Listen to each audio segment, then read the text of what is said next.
agastaff ngiye kwereka.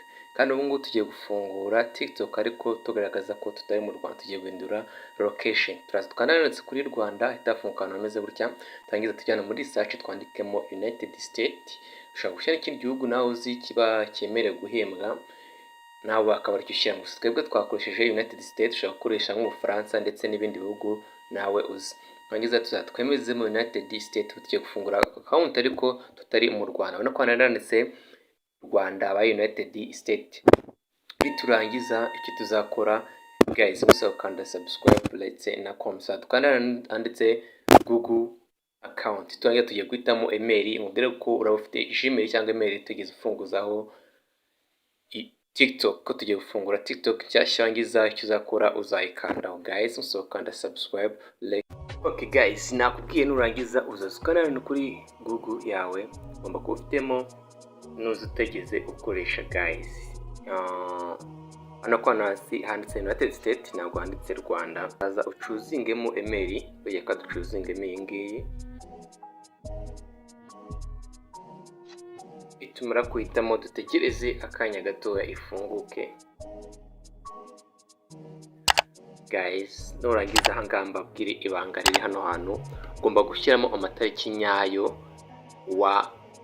wafunguye cyangwa ufite ku ndangamuntu yawe, ukoresha ku ndangamuntu ko yawe. Iyo utangira guhembwa bazagusaba kuverifiya wowe ubwawe, uzandikamo amatariki ya nyayo n'igihe cya nyacyo wavukiye. Nurangiza kandi next guys, kandi next. Ubwo ya TikTok yawe uhitamo izina ushaka bitewe n'icyo gukoresha. Komeze ukande confirm.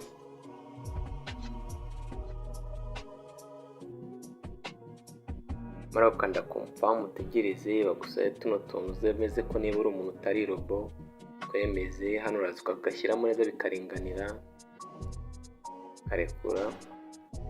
Ariko verify niba utari robo, ubona ko biba verify, then ya TikTok yawe ukaba umaze kuyifungura. Ino TikTok aho itandukanye n'iri isanzwe, nuko ino TikTok nabyo ngiye kwereka biratandukanye cyane. Urugero kankwereke nk'urugero noneho nako ese haza balance. Iyi balance musanzwe ntago wayibona kuri ya TikTok yacu isanzwe.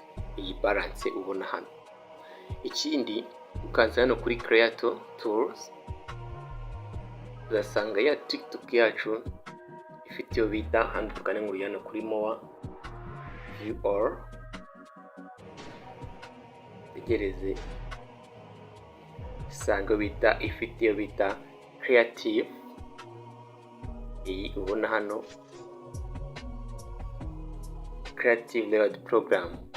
Rero iyi ngiyi uba ugomba iyo uyifite muri telefone yawe urayihemberwa guys. Niba itandukanye na TikTok ya mbere isanzwe, ahangaha bishatse kuvuga ko buri kintu cyose ushyizeho uragihemberwa.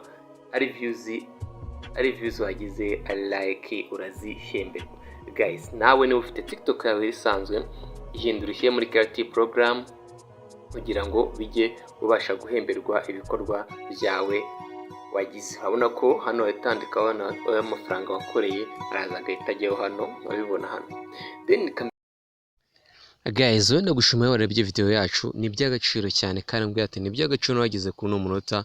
Wiha amashyi rwose niba wize kandi wabonye ko ibyo twakwigisha ari fresh, then come back comment tubwira ati wow, yari M Studio. Bye bye, ciao ciao, let's go.